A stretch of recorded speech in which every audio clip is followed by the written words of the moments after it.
Okay, so in this video we're going to take a look at doing a black and white conversion on an image using calculations.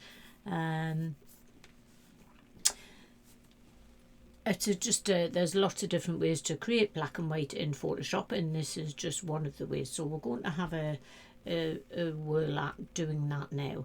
So the first thing I would do to this image is do a crop on it. And I like an 8x10 crop, so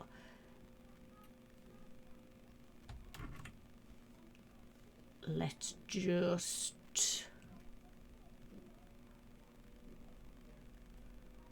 bring that in.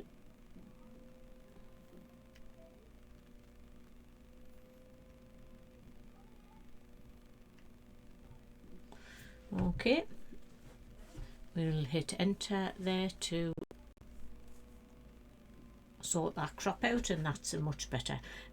Hit the H to get the hand tool back to bring us out of the crop tool, and there we are. Control 0 will bring us up into a full screen view. So that's a much more pleasing crop on this image.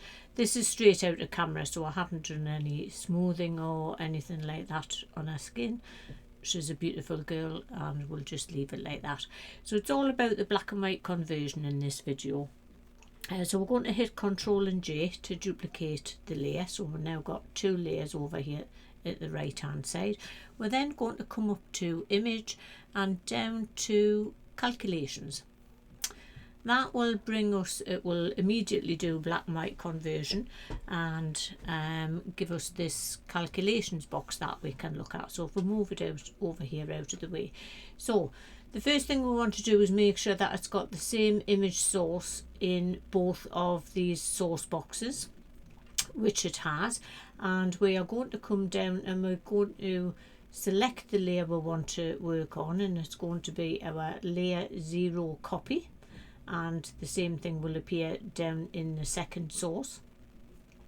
The next thing we'll have to do is select the channels, and you can work with two images here, but that's a little bit more of an advanced version, and we might cover that a bit later on.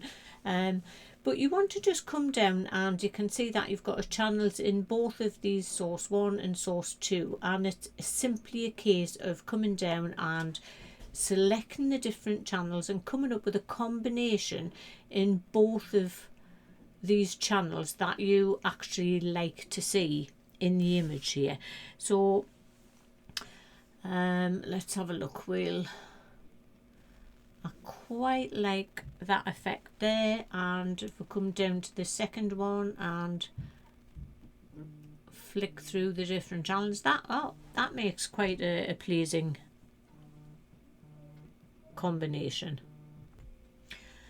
So the next thing you can do here is you can come down and try the different blend modes on here, and we can just run down through them.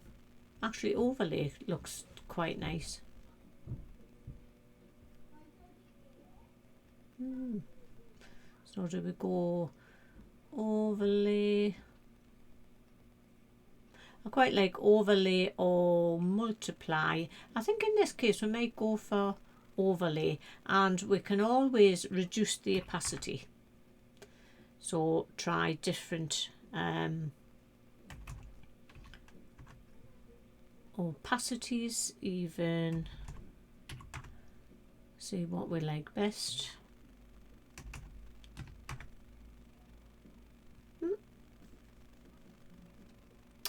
Yeah, I think I'm quite happy with that. With the opacity, you might try overlay. So you know, it's down to choice of how you want the image to appear, as with everything in Photoshop. So down in the results panel here, you have a choice: new document, new channel, or selection. So we're going to select new channel and hit OK. So if I come into my channels tab here, and if you can't find your channels tab, if you go to window and make sure channels has got a check next to it, a tick next to it, then you'll be absolutely fine. So We can see we've got our red, green and blue channel, the red, the green and the blue channel, and now we have this new alpha channel, and we need to make sure this new alpha channel is selected. It's slightly more highlighted, which it is. So we are going to hit Control or Command and A to select all of it. We are going to hit Control or Command C to copy it. We are then going to come back to our layers panel, and you can see now that this is in red. We are going to add a new layer and hit Control or Command and V to paste our black and white version in there, and you can see that we've got a nice black and white conversion layer. So from here then you can go on to do your normal adjustments. So you could put a levels adjustment layer on there. I'll just delete that. You could put a curves adjustment layer on there, and as ever you can come down here and you can move the slider. You can hit the auto to get Photoshop to work it out for you, or you could just drag and bring the highlights down a little bit, whatever you want to do, and that is all you need to do to make a nice black and white conversion. We've got some good blacks going on and some good whites. It's a very nice conversion. If we put the layers panel on there again,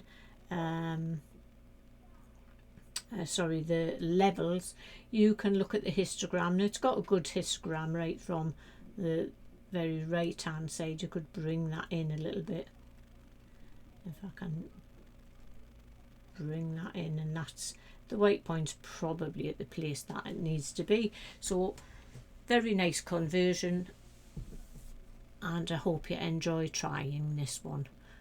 All you need to do now is either save it as a PSD or flatten the image and come up to layer, flatten image, and then go and save it out as a JPEG.